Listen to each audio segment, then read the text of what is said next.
Jim and I are happy to speak to you this afternoon about the agreed upon procedures that the APA is going to be performing at county attorney offices. Auditor Harmon always says that he wants the APA to be a good resource for auditees when we can. So it was important to us to have this training to go over the agreed upon procedures before the period that the procedures are going to cover starts. So the AUP is going to cover the fiscal year that begins next month. So we were glad that we were able to get our presentation in June. Our presentation is also going to have some information about internal controls.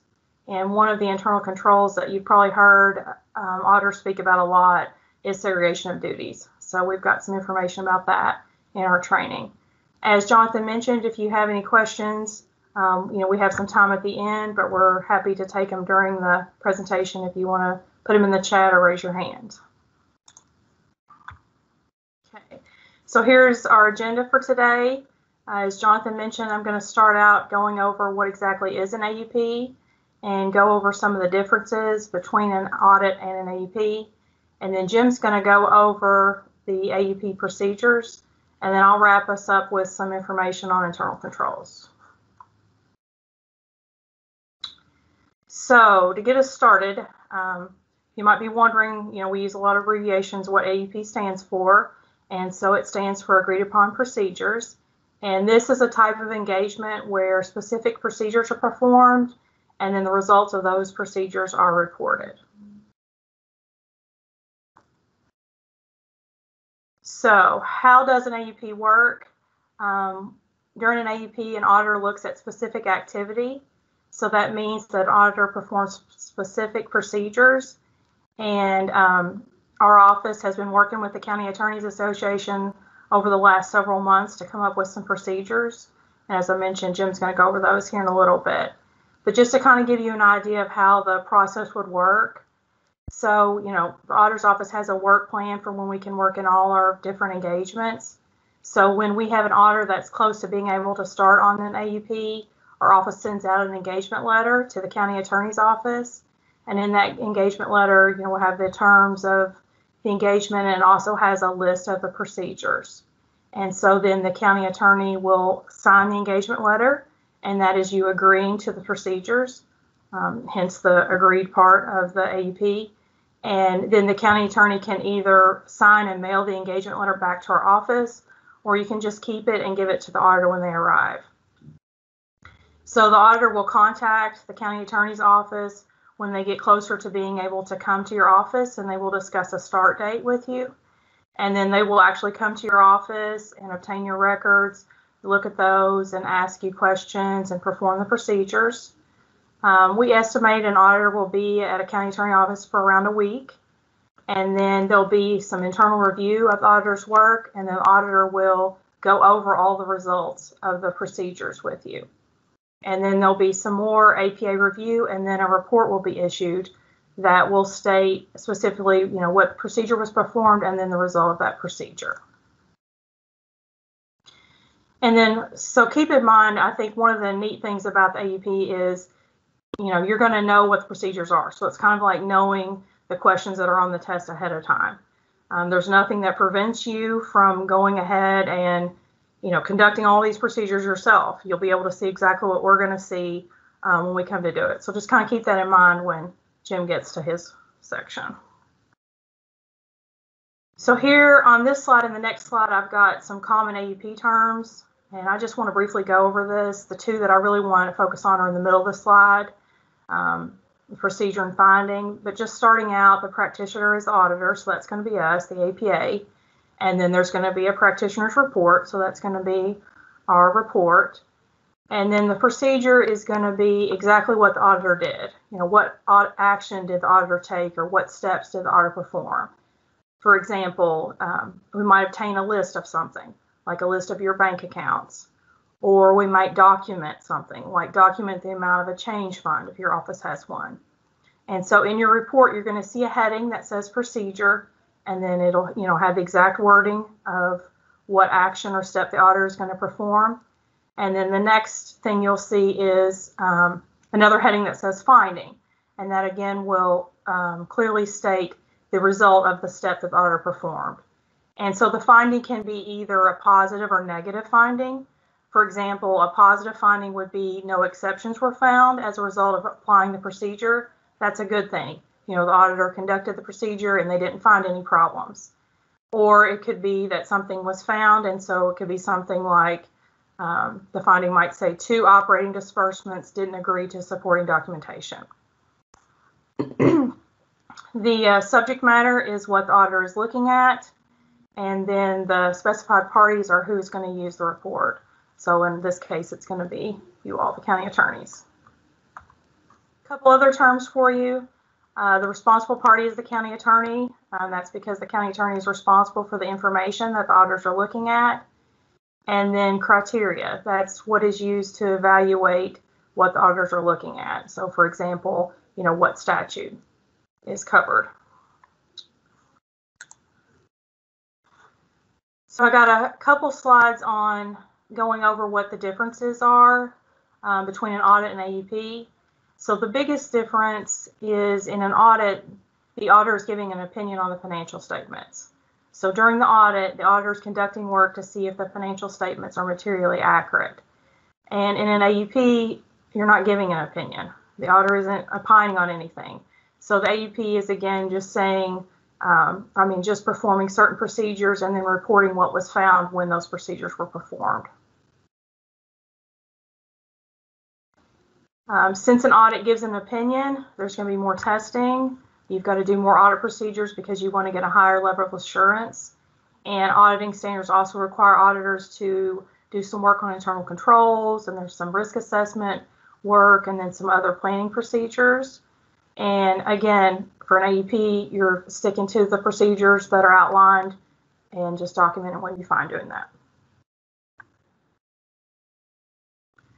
So this is just another slide just to kind of emphasize again about an AUP doesn't provide an opinion or conclusion.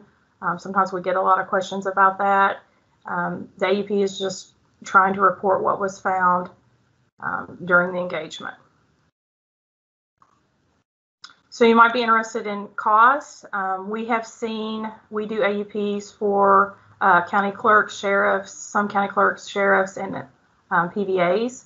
And so we have seen some cost savings for the clerks and sheriffs that are having AUPs instead of audits.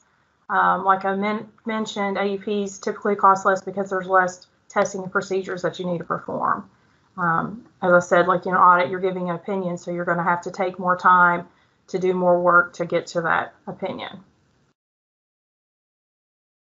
Another benefit of an AUP is it is a good way to provide transparency and accountability when everybody has tight budgets. And then the other thing I have on this slide is sometimes we as auditors get asked, you know, what are you following when you're performing this work? And so AUPs follow attestation standards. Just to reiterate again, the period that the AUP will cover, it's going to be fiscal year 2020, which starts next month on July 1st, and will run all the way to June 30, 2021, or 2022, sorry. So again, we wanted to have this training today so you would know what the procedures are before the period starts. One other item I wanted to bring to your attention is if we were conducting an AUP and as part of that process, a part of the procedures we were performing, we came to the conclusion that an AUP wouldn't provide sufficient oversight, then we could turn that into an audit instead of an AUP. An example of that I could think of when an audit might be conducted instead of AUP is if we were performing procedures and we saw some type of theft, then we would turn it into an audit. So that's just kind of some overview information on AUPs. Is there any questions or anything on that before I turn over to Jim so he can go over some of the example procedures with you?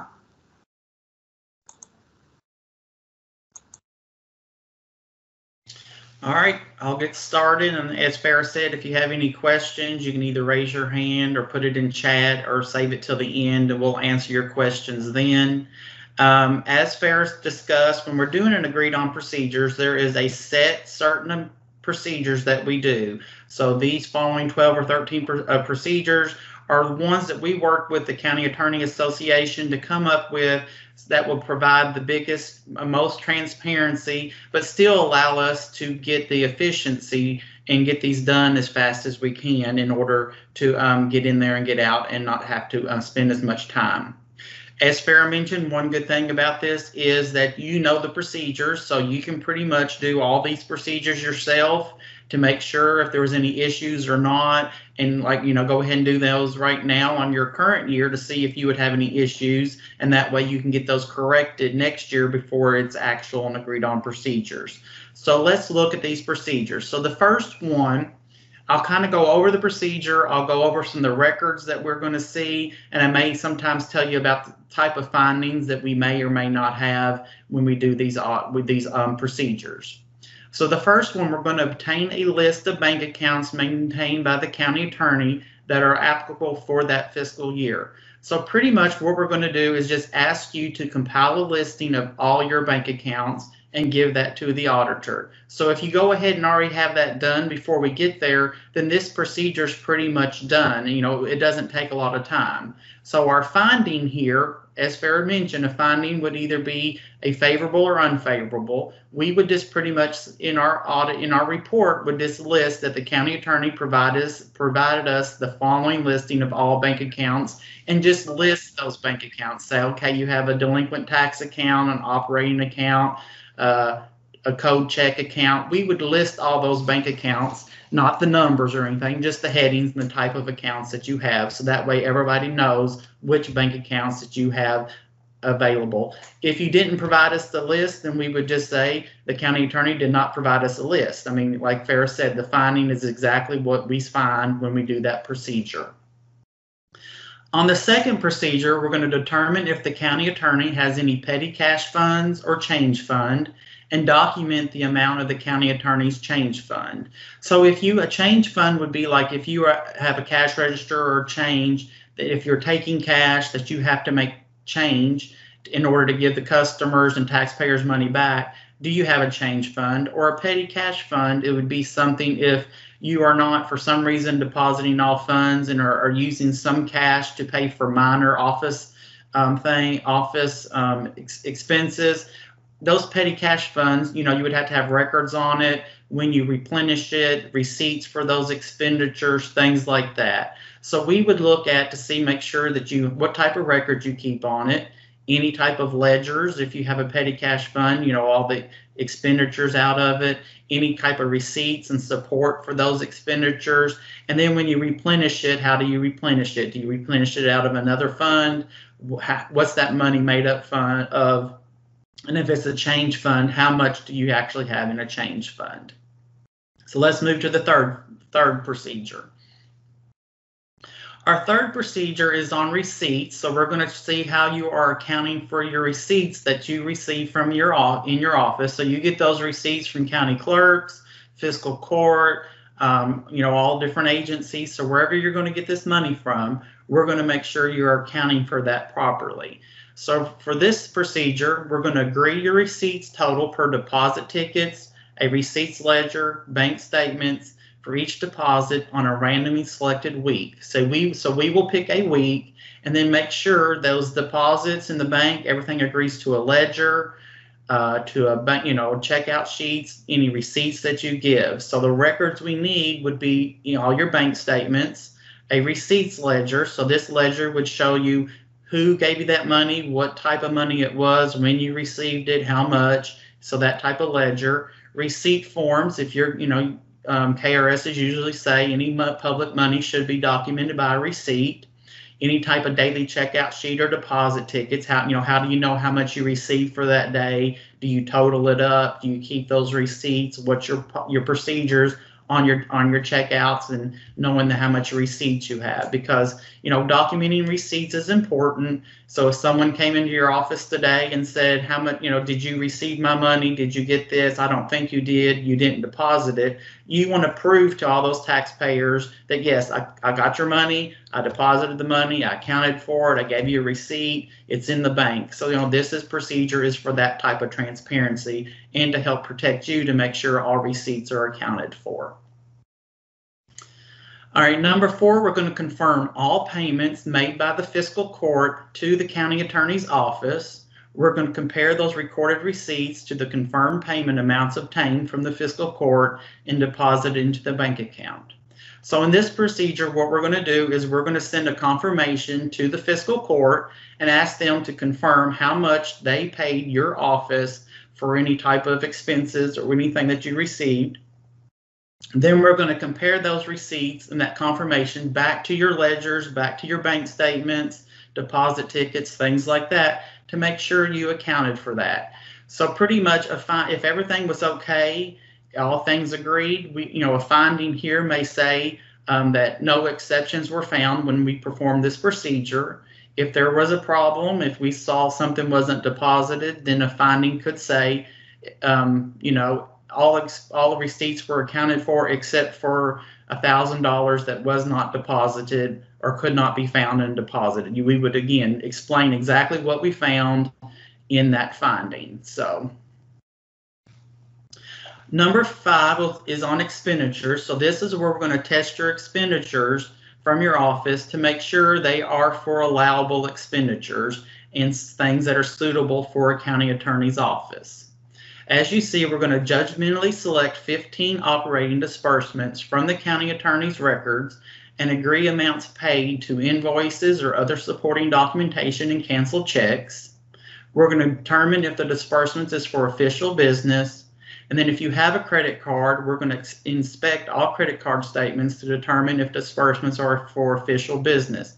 So for here, judgmentally means that it's up to our judgment to figure out which ones we're going to pick. We're going to try to pick some from all your accounts. If you had multiple accounts, we're going to pick from those. And as you see, we're going to pick 15. Agreed on procedures under standards says it has to be very specific. We couldn't just say we're going to pick some expenditures because you don't know, you wouldn't know what some would be. We wouldn't know what some would be. So that's why these procedures are very specific and say that, judgmentally, the auditors are going to select 15 expenditures. So let's look at those records that you'll need for this procedure.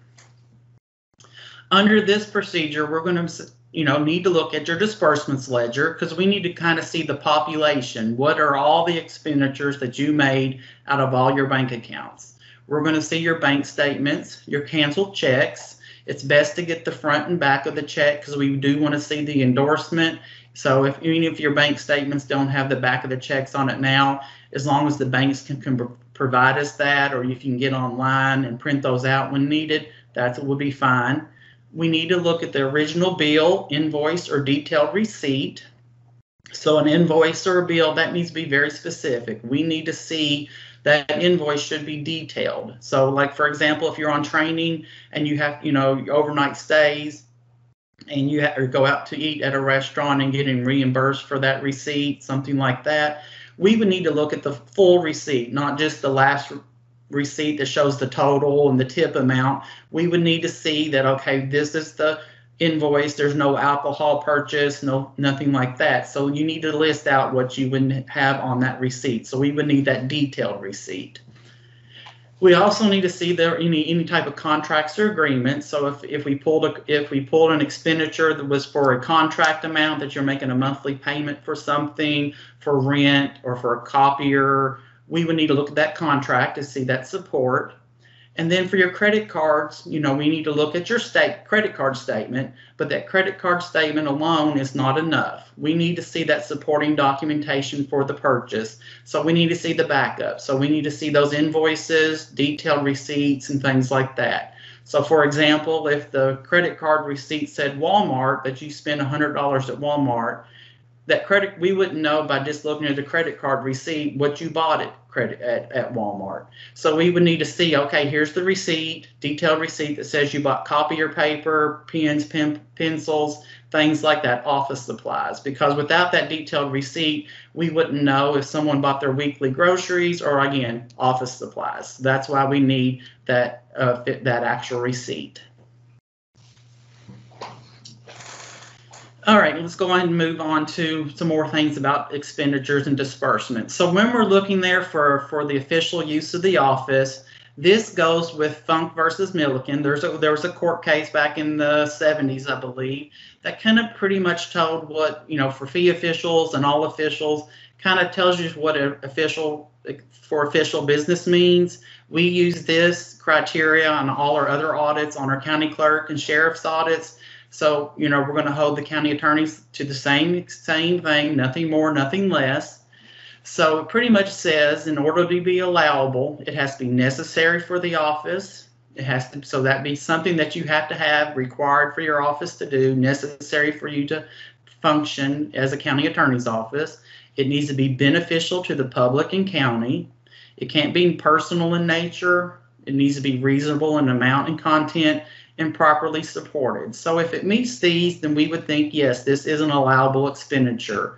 Some of these personal things, like if you're just have pens and pencils with your name on it that you're passing out to everybody that comes in, that's not necessary, and it's kind of personal in nature because you're just passing pens and pencils out with your name on it. Or if you're presenting ads in the newspaper that may just say it's something for a holiday and it just has your name on it that says county attorney wants to wish you a Merry Christmas and Happy Holidays. That's not necessary for the office. It's not a legal notice that you're required to put for your office. It's more personal in nature. So things like that would not be allowable. But, like I said, as long as it meets this criteria, it would be an allowable expense of your office. Okay, number 6, some more on the expenditures. This is where we're going to look at your lease agreements, rental agreements, service contracts, and agree those back to the actual payments in your disbursements ledger. And then we're going to determine if they were for official business and properly authorized. So here we need to see your original agreements and contracts. So as long, you just need to have those available for us, ready for us when we walk in, a disbursements ledger, canceled checks, and bank statements. So like you see in a lot of these procedures, if you already know what you need, as long as you have all those contracts, ledgers, bank statements ready, all these procedures can be done pretty fast by just having all that stuff ready. All right, number 7 is a little bit about payroll and your paying for you and your salary and your deputy salaries on number 7 and 8. Number 7, we're going to inspect the county attorney's annual salary statement to determine if the total exceeded the maximum total allowable annual compensation as calculated by the Department for Local Government. If the county attorney receives compensation for administering child support enforcement program, we're going to determine if the county attorney was compensated at an hourly rate as stated in the contract. So for this, we're going to need your W-2, your individual earning records, Department of Local Government maximum salary calculation, child support contracts. So we're going to be looking at all that to make sure that you are paid in accordance with the DLG. Did you get what you're supposed to get paid? Were you paid, if you exceeded that, or are you owed money? So we want to make sure you get paid what you're supposed to get paid. On number 8, this is for pretty much the deputies and everybody in your office. We're going to inspect time records for all employees for 2 pay periods and determine whether they are complete. Those time records are completed, maintained, approved, and support the hours worked. And then we're going to determine if any bonuses were paid. So here we're going to need a list of all your employees in your office. We're going to look at those time sheets, those time records, what supports the hours worked. We're going to look at individual earning records and other payroll records. So anything that actually supports that is what we're going to be looking at. All those types of records. So again, this is to protect you because those timesheets are very important. I mean, I just saw a few days ago in the news that people were going to have to do some back pay because people were not getting, weren't paid for the hours worked. So if you don't have timesheets to support those times, the paychecks, it's very, a deputy could easily come back and say, here, I worked 60 hours a week. I only got paid for 40. Here's my support. And if you don't have anything to support that, would Labor Cabinet go back and agree with that deputy and make back pay? That's why we're going to look at those time sheets to support those hours actually worked. And again, on bonuses, the Kentucky Constitution does not allow bonuses to be paid to employees. So that's why we're looking at that to make sure no bonuses were paid. Okay, number 9, we're going to look at the next 3, 9, 10, and 11 are those special receipts that you receive. You know, this one deals with the code check receipts. You know, there's a KRS that deals just with code check receipts. So we're going to look at those code check receipts, how much you received. We're going to make sure that the funds that you spent were, because according to the KRS, are for county attorney operating expenses. We'll select 15 disbursements and make sure that those are for operating expenditures only. And then, per the KRS, you're supposed to turn over any excess fees to the fiscal court after June 30th. So if there's any excess fees for these code check fees, we will look at that to make sure you turn that over to the fiscal court as required. So that's what this is. This procedure is about. On number 10, we're going to determine that money paid to the county attorney for collection of delinquent taxes were used for operating expenses of the county attorney's office in accordance with KRS 134.545, and judgmentally select a sample of 15 disbursements. And then number 11, if you have a traffic safety program, we're going to determine the amount of fees collected for this program, and if they are deposited into your office, and then make sure that the expenditures are in accordance with KRS 186.574 for the official use of the office, and will confirm receipts with any third-party vendors if they collect those fees and trace those to receipts and disbursement to the receipts ledger. So some of the records that we need for 9, 10, and 11 would be your disbursements ledger, so we can determine how much you spend out of these accounts, bank statements, the canceled checks again, pretty much same as the other disbursements, your bills, your invoices, your any contracts. If you used a credit card and then paid from these accounts to pay the credit card off, we would need to see those bills and invoices. And then again, for the receipt side of it, any receipts ledgers, things like that. So we just want to make sure you're properly documenting everything in these type of funds for these 3 types that is very specific per the KRS.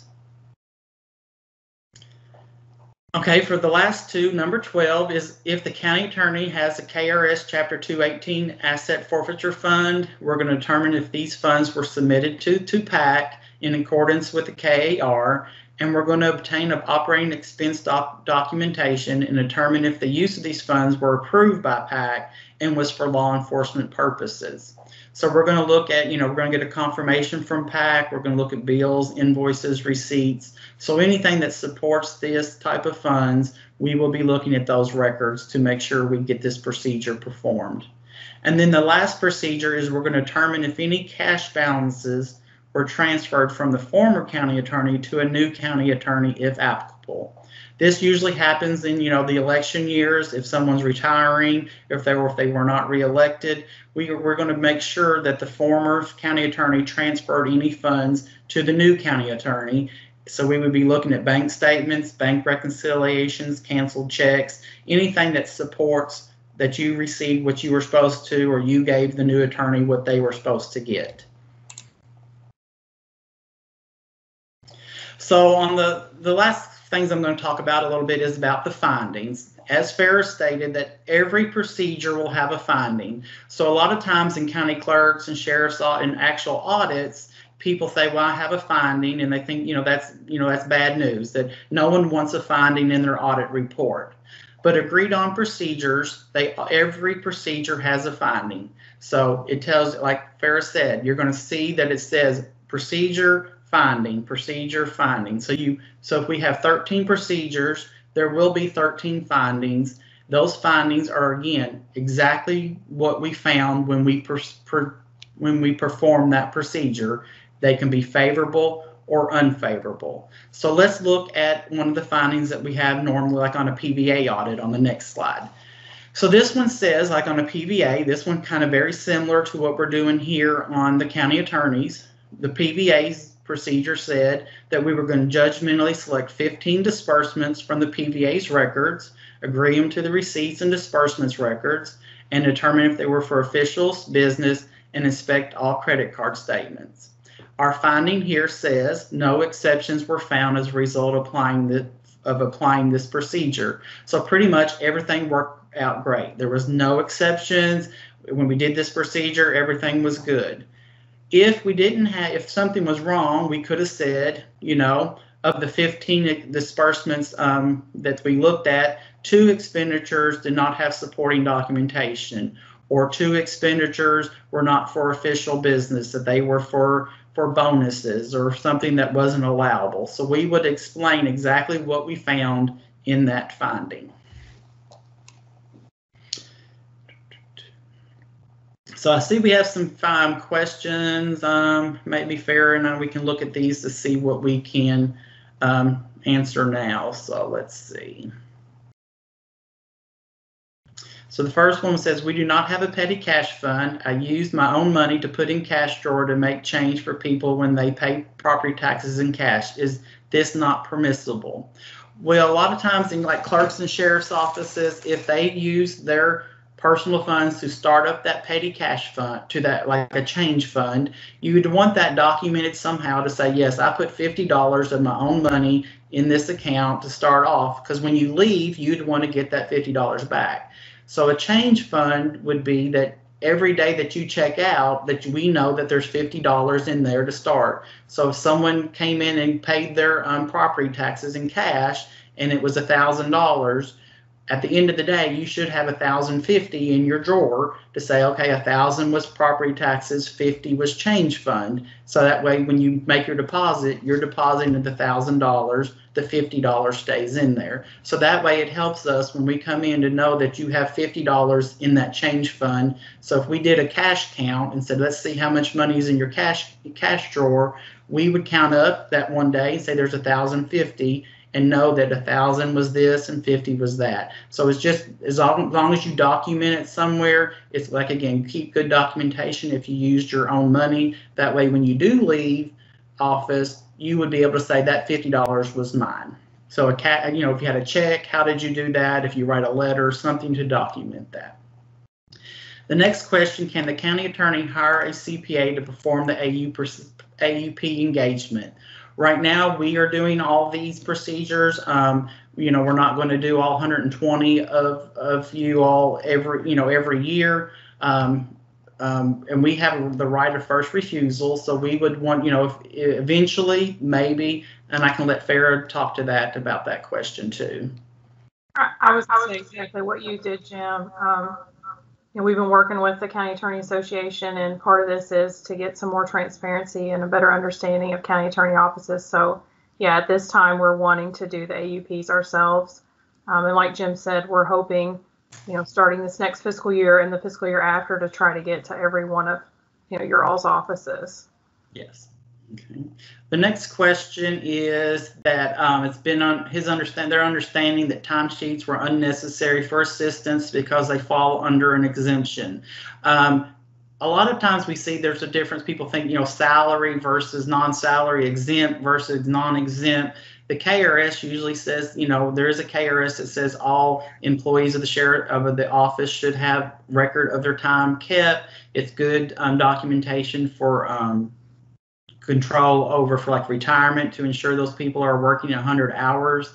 Most times, most people, they may meet what a merit or non-merit type or a exempt or non-exempt per the administrative code, but are they truly salary or not? Most deputies and assistants do not meet the what a true salary employee is. But we would look, there should be some documentation for the hours worked, especially if you're giving leave time and things like that. Anything else fair on that one? No, that's exactly what I was going to say. And you made the point earlier about, you want the record of what hours an employee worked in case they came back and said, we've heard several stories about employees that have had their little notebook on the side and kept up with all this overtime that they weren't paid, and then came back years later and said, look, I was underpaid. And like Jim said, Department of Labor seems to side with the employee, and so then you might have a big amount to pay out. So yeah, I think it's a internal control thing, and keeping up with make sure you've got a minimum number of hours to work for benefits.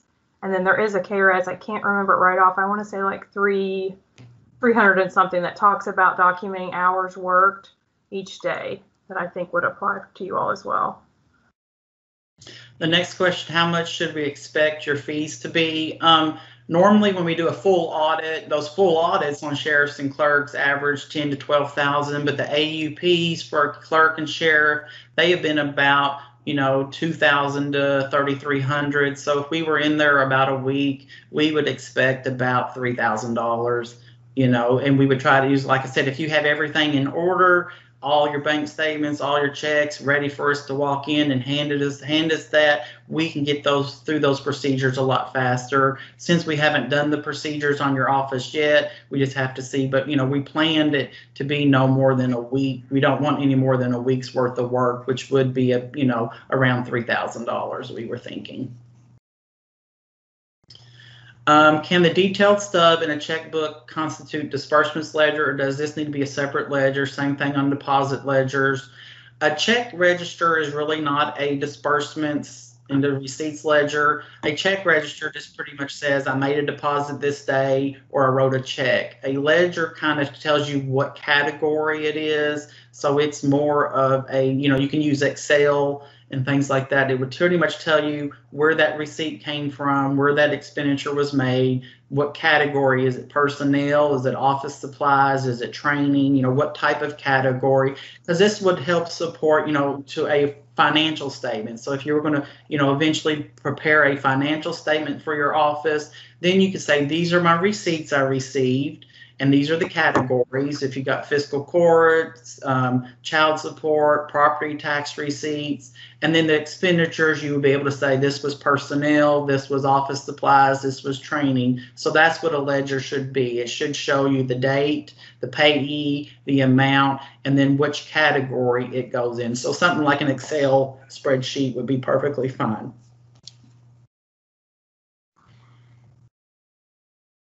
Let's see, we use a fiscal year time frame for AUP when our term is on calendar years.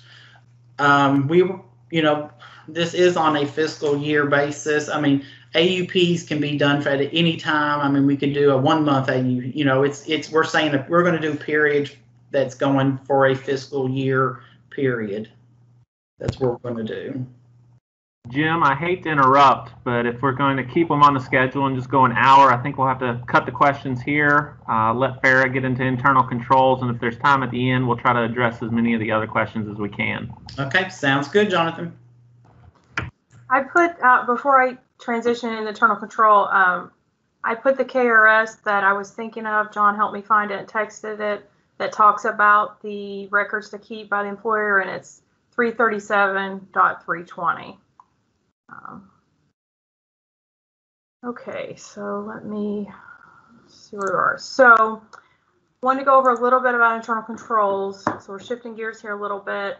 And like I talked to you at the beginning about the differences between an audit and AUP, during the AUP, you don't evaluate internal controls, but I wanted to provide this information to you all because I think CHFS might be having some requirements for segregating duties.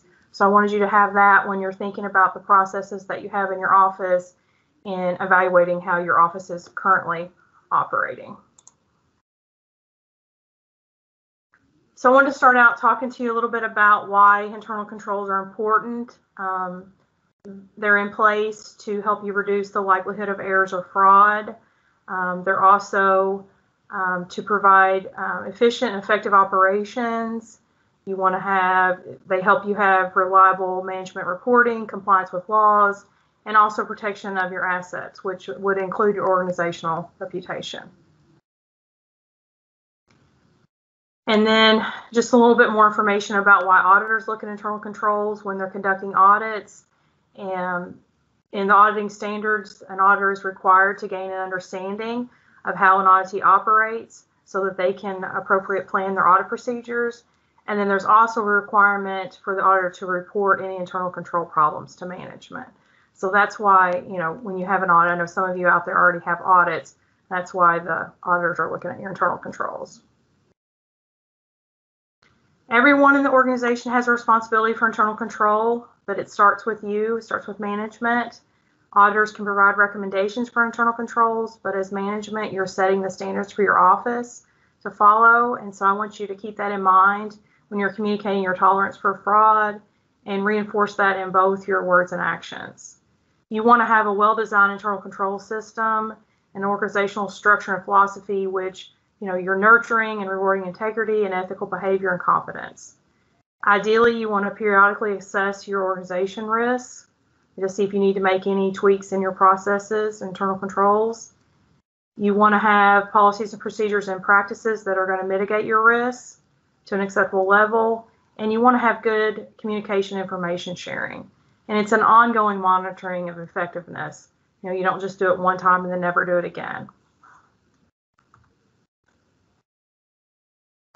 So I mentioned, that we're going to talk about segregation of duties, and we are, and that's very important. But I did want to let you all know that there are other internal controls out there, that segregation of duty is not the only one. Some of the other ones I've got listed on this slide is authorizing transactions, retaining your records. There's supervision and monitoring of operations. There's IT security, such as your passwords and computer access, and I actually even have a little slide on that. And then there's physical safeguards, like you lock drawers or you lock your office, you've got cameras maybe, hopefully you've got a safe to keep receipts in, those sort of things. So I found this slide that has a list of the top 10 governmental internal controls. And I just included that because it has several of the ones I just went over on the previous slide, and it has segregation of duties as number 1. So again, just emphasizing how important that is. So what is segregation of duties? What are auditors meaning when they're talking about that? And this is the idea that no single individual in an organization has control over 2 or more phases of a transaction. And so you're segregating the duties to help detect and prevent errors as well as intentional fraud. So auditors like to say a lot, you're trusting but verifying, and you're having this attitude of maintaining your professional skepticism. The 4 general functions that you want to try to segregate are the authorization approval. You want to look at who can give approval for a transaction. So who's saying it's okay to purchase something, or even who is giving approval to waive some type of fee or charge. You want to look at custody, who is keeping up with your receipts and your cash, who has access to your checks, those sort of things. You want to look at your record keeping and reporting, who is recording your transactions, preparing financial statements or any other type of reports. And then reconciliation, this is your checks and balances, who's completing your monthly bank recs, who might be comparing your ledgers to your bank statements. One thing I want to point out here too is, as management, you get to make the decision on what internal controls you have, what you're putting in place, and how they're operating. And this is really appropriate because management has the best understanding of their entity and their employees and their environment and all of that. And so that's why you'll see, I'm giving you some information on segregation of duties, but it's not going to be exact.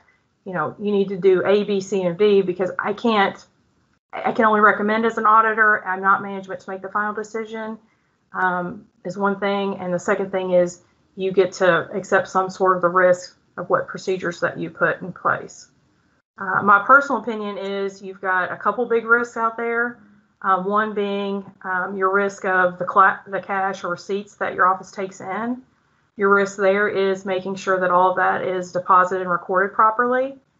And then kind of on the flip side is your disbursements, making sure that anything that you're paying out of your office is appropriate and not for personal use or not overpaying for something. The other thing I want to talk to you a little bit about is sometimes we have auditees that have small offices. I mean, that's real world. Not all of us can have a separate person to do each function. And so we get the question, what can we do if we can't truly segregate all the duties? So when that happens, you can implement what's called compensating controls. And these are put in place to try to help offset this lack of segregation of duties. And so I got a couple examples on the next slide for you to think about. So when you're doing compensating controls, it's usually the official or someone that's independent of the process is checking some source documentation, comparing amounts to appropriate records or reports. So something you can do is you could have, if you have someone else that's preparing your disbursement checks, you could be a second signer on checks. And what I would recommend is before you're signing that check, you're reviewing some documentation to make sure that the pay is appropriate, the amount is appropriate, that it's necessary for your office and all those things, and then signing it. You could also, as the county attorney, I would recommend that you look at all your bank statements. There's a wealth of information in your bank statements. So you could have another employee doing your bank recs, and you're reconciling your ledgers to your bank statements, or you could be doing that, or you could be just reviewing the bank statement. Another thing I want to encourage is to always ask questions to your employees. You want to understand what's going on. You want to ask if something looks unusual. And the other thing I have on this slide is just if you are implementing some compensating controls, you want to go ahead and initial and date or something just to document, whether it's you or someone else in your office, just to document that you're doing that control. So again, I wanted to include technology because it's such a big part of our everyday life. So I wanted to have a couple thoughts up there for you to consider. Passwords is a big thing. You want to make sure that they're something strong and not something so obvious someone can guess. Like I wouldn't want to have my password be APA 123. And then you don't want to have it written down on a Post-it note and have it stuck next to your computer monitor or put in your top desk drawer. Try to not write them down, try to memorize them. You want to change your password regularly. We get prompted to change ours every 30 days. And then a little story I kind of wanted to just throw in with this slide is a couple years ago, we did a special examination of an electronic payroll theft for a county. And what happened was there was a malicious virus that was put on the treasurer's computer, and it recorded all of her keystrokes and downloaded them to a hacker. And so this computer hacker was able to find the treasurer's computer ID, her bank ID, her password. And so they logged on to the bank website, pretended they were the treasurer, and took almost $416,000. They thought that the virus might have got on the treasurer's computer by opening a link in an email or going to, an unknown website. So oversight, again, just make sure that you're involved with your office, again, asking the right questions, finding out what the requirements are, and making sure that your office is doing it correctly. If nothing else, by asking questions, you're gaining a better understanding of what's going on in your own office. And I just wanted to throw out the reminder that as the elected official, you're ultimately responsible for what's happening in your office. A couple slides I wanted to wrap up with, and then we can get back to some of the questions that Jim and I didn't get to a minute ago. I've got a few slides on some what I'm calling tips based on our special exam work that we did at some county attorney offices. Some of them seem very basic, but again, I think it's just good to cover it. You want to make sure you're not paying any bonuses. As Jim mentioned a little bit ago, bonuses aren't allowed per the Kentucky Constitution. If you're working on, or if your office does child support enforcement, you want to make sure that you are reviewing your reimbursement requests and the support. You're looking at the support not only to make sure it's complete, but that it's valid, that the amounts are correct, all that sort of thing. If you have a signature stamp, I recommend that you have good controls over that. You make sure, you're the one that has access to it. You keep it secure in some way in a locked drawer or something like that.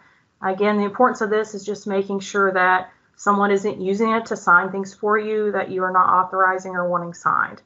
So, that's your signature. You want to keep control of that. You want to make sure that you're not mixing your personal funds with your office funds. You want to keep all your personal stuff out of your office funds. And one of the examples that we had in our special exam that I'm sure you're familiar with is just a credit card that was used for both office and personal expenses. If you share space with your private law firm or a private law firm, You want to make sure that you are determining what the shared costs are and devising some kind of cost allocation plan. Doesn't have to be this big complicated plan, but you're have some method of documenting, what the costs are and how they're split, and that you're doing that consistently. I recommend having a policy and procedure manual. There's a lot of great benefits for having that. It helps keep your office processes consistent. It helps your employees to better understand what they're supposed to be doing. Auditors love seeing, what's supposed to be happening in the office. There's just a lot of good benefits. You want to keep your supporting documentation for transactions. All those things that Jim listed when he went over the procedures are supporting documentation. So you're going to need that for an AUP or an audit or, just anything else, just documenting what's happening in your office.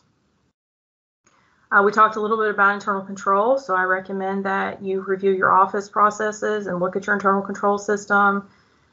Make a decision if you see anything that needs to be changed, if you need to segregate duties better, or implement some compensating controls. I kind of just want to wrap up with, I want to encourage all of you to volunteer for an AUP for the next fiscal year. Hopefully the information that Jim and I have covered today has made the AUP process more understandable, and hopefully it doesn't seem, too bad to you all. I want to thank everyone for their attention today. And on this slide, I've got Jim and I's contact information, and our email and our phone number, and then our titles again.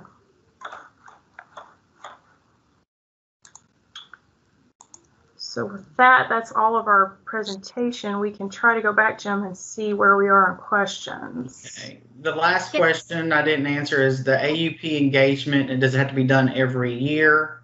That was one of the questions. I think Stacy was trying to say something. Okay, sorry. I was just gonna, if you indulge me for a quick moment, I wrote down a few notes just to clarify based on our previous meetings. So just so everybody understands and that I'm correct, this is not for our child support funds at this year, except for you're going to be looking at the elected officials themselves. But we've kind of agreed that this year won't be a child support year. This would just be the other funding sources, correct? That's right. That's what we had listed in the procedures. That's right, Stacey. And then you're looking for volunteers this year. And then just so everyone knows, we have worked with the APA's office to review what we commonly refer to as the technical bulletin. And we're going to get that out to our membership here soon, just so everyone knows they have reviewed it. But maybe, Farah, could you mention that while you all have reviewed it, it's not a product of the auditor's office, just so people understand that. Yeah, Stacy's right. So I kind of hinted at this a little bit in the presentation. As auditors, we're not management, and we don't have any oversight over our auditees as far as, like regulatory authority or anything like that. We audit to the rules and regulations are out there. So I think somewhere several years back, our office was consulted to help come up with these guidelines, to help county attorneys be more consistent and have some guidance out there.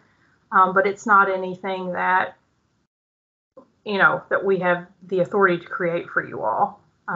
It's like the funk applies to you all as fee officials, just like it does clerks and sheriffs and that sort of thing. That's one of the things I can think that's mentioned in the technical bulletin.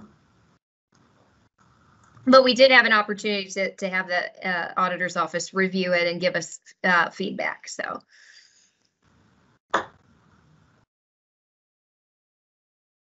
Did you have anything else? Okay. It looks like you have some additional questions. I know someone mentioned an hour. I know I'm certainly willing to stay on. I'm sure others are, because we think it's that important. If you all have the time to stay on to answer questions, I don't know what time frame you guys are on, but I think people want to make sure they're doing it the right way. Yeah, I can appreciate that. I can stay on a little bit longer. We'll try to see if we can get there. Okay, so Jim said is an AUP engagement to be done every year? So kind of what the thinking is on the whole process is, and I think Jim mentioned this, our office, APA, has the authority to do actual audits of the county attorney offices. but recognizing that this isn't something that we've routinely done, like I mentioned, we've done some special exam work out there, which is different than like a financial statement audit. We found some issues and that sort of thing, and we decided that we wanted to work with the County Attorney Association to figure out a way to get more routinely out there. And so that's where the AUP idea came up with. And so, like we mentioned, we're wanting to do them this next fiscal year and the fiscal year after. And the hope is to be able to get into all of the county attorney offices. So my short answer is no. At this point, we're not planning to, if we do your AUP for fiscal year 2022, then we're not planning to come back in 23. We're trying to get to everybody in the next 2 years and then discuss more over that time period, maybe getting to actual audits. So who pays for the audit cost? We would bill the county attorney's office. And like Jim mentioned, we bill for extra hours worked. And we, kind of done estimates on the procedures that we have outlined and what we think. And we think it'll be around, what did you say, Jim? Like anywhere from probably, 2,500 to 3,500, somewhere in there, probably in the 3,000 range, because it's based on about a week's worth of work.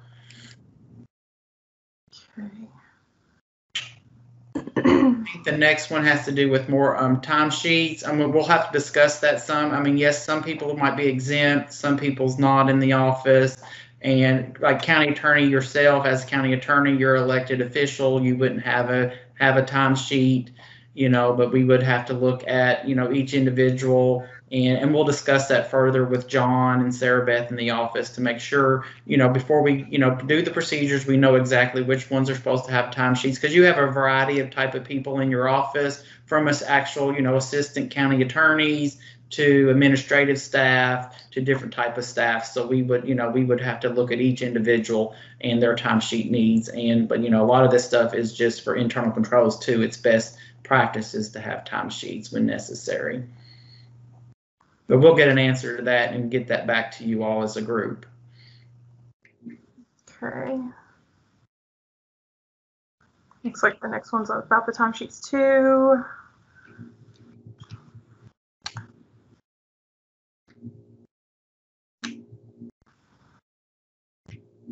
Okay. When child support account won't cover the payroll or expenses because the reimbursement is slow, or the recoupment is in process, what should be done to cover the account? We need to use the delinquent tax funds, a personal fund to cover the account. What's your position on the issue? And then someone else has an answer at the bottom about is a short-term loan to the county attorney support office to float payroll for a few weeks. Is that allowable?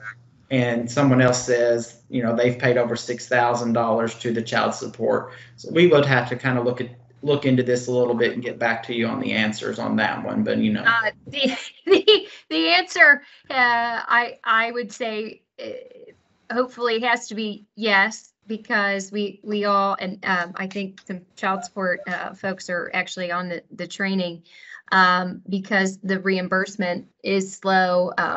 People have to loan from other funds to pay payroll, or else people are not going to get paid. And if you want more information on that, we can do kind of an offline. We can kind of educate you on that because for larger offices, it's going to be much more than $6,000. Right. And it looks like Tim, I think Tim may have his hand up. I think it's Tim. So if you want to unmute yourself and ask your question, you can.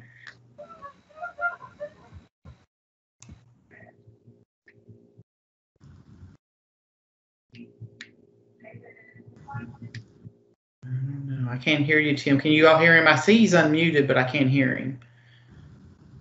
I think that's Sam. It might be Sam. Okay, I just saw Tim, Sam. Yeah. Yeah. Okay. I didn't realize you were calling on me. Question is, I saw a question asked earlier. Will this presentation be available for us to look at, like for some of our staff, maybe here for a while who aren't available today? Yeah, that's correct. We'll email a copy out to Stacy here in just a little bit, and she can pass it out. She has all of your all's email and stuff. Next question is, the questions that were typed up and answered, would it be possible to have those sent to us? So, because I can't read them as quickly as they pop up on the screen, and an actual answer where I could have it slowed down, or I can more easily digest it. Is that possible too? Yeah, I think we can work on that too. Yes. Okay, well, that's all I have right now. Thank you. I think I saw one we didn't cover, Jim, or maybe I missed it. Someone asked, the AUP is for fiscal year 2022. When can we expect the actual AUP, this year or at the conclusion of the 2022 fiscal year? So you're right, it's at the conclusion. Like, it'll be the end of the whole fiscal year, so we wouldn't come in until after June 30, 2022. And again, it would be a little bit time after that, and we try to send engagement letters out beforehand, before an auditor calls, to set up a good time to come on site.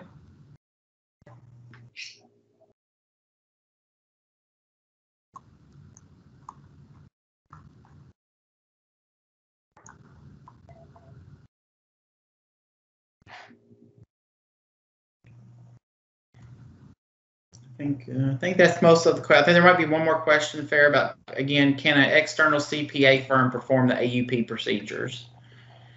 Oh yeah, we kind of had that. We already had this one, I think. And so what I was trying to express there is, this is an APA initiative as far as we have the authority to actually perform audits. Instead of doing that at this time, we are wanting to do the AUP procedures. So at this time, if there's going to be an AUP, we want to do it.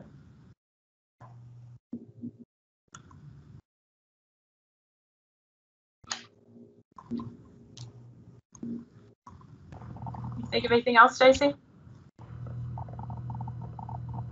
If they want to, if, you know, like I've already talked to you all about my county, because of my size and child support, I already engage an auditor to do this annually of the other funds. If someone has already engaged an auditor for this upcoming fiscal year, or alternatively, if they want to volunteer to serve as an AUP, to notify you either way, who is the best?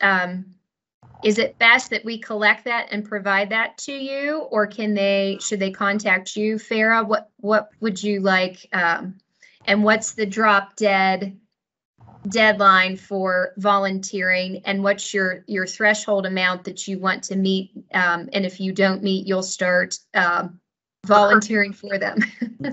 We're trying to get around 30. We wanted to try to get about 30, between 30 and 40 is the goal. I think I'm going to volunteer you, Jim, since you get our other AUP applications. You'll send the names and stuff to Jim, and we can work on it. As far as like a deadline for when we need to know, what do you think, Jim? Like August-ish, end of August? Yeah, I mean, I think we would kind of at first want to know a preliminary amount, that if, you know, by the end of August of this year, of who's volunteered, and you know, especially if they just want to go ahead and get you the list to Stacy first, to say, okay, here's everybody that, you know, we know of that's volunteered, or they can email me just separately, say how I want to vote. But it's, if we can get a main list from you first, to say, here's everybody that I know of that's has an audit or wants to volunteer. And then once we get that list, and if we hear from others, we can send out an email saying, let us know if there's others that want to be, that's not on this list, and we'll try to get those. But by the end of August, that way we can get our work plan for next year in place, to know that, do we need to pick some more, or what we need to do.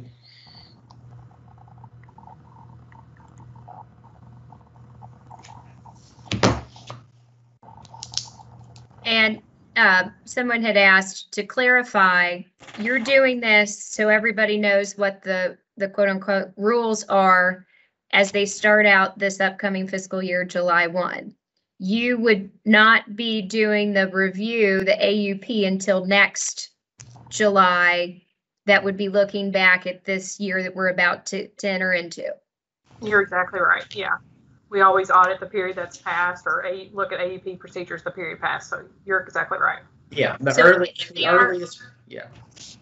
If they are volunteering, you're not looking back at this past year that we're just wrapping up. You're going to be looking at them starting July 1st, 2021 through June 2022 on this criteria that they would now know, everybody would know the rules by which we're going to play. That's right. That's exactly right. Yes, that is correct. And like the earliest we would get there, the earliest we could probably ever get there would be, July, but we would give you time to get your bank statements, your reconciliations, everything done on those bank accounts, because, you don't want to get there July 1 and say, okay, I haven't got a bank statement. We're going to give you time. So it'd probably be, August or so before the earliest we could even get there to get started on some of these. And we have about 75 auditors across the state. So, we would like, a good amount from every part of the state, west, east, north, south. So, we don't want all 40 counties in central Kentucky to get them, but if that's the case, we can manage that. But it'd be good to get, 30 to 40 counties all across the state, a good makeup of western, south, east, north, and all of them. Well, thank you all so much for attending. Stacy, I've already sent you a copy of the PowerPoint, so you should get it pretty soon. And if there are any questions or you want us to follow up on anything, please let me know and I'll distribute them out and we'll try to get you some answers and go from there. But again, I want to thank everybody for attending, for all your questions. And I hope that you all look into this further and have a great afternoon. Thank you all.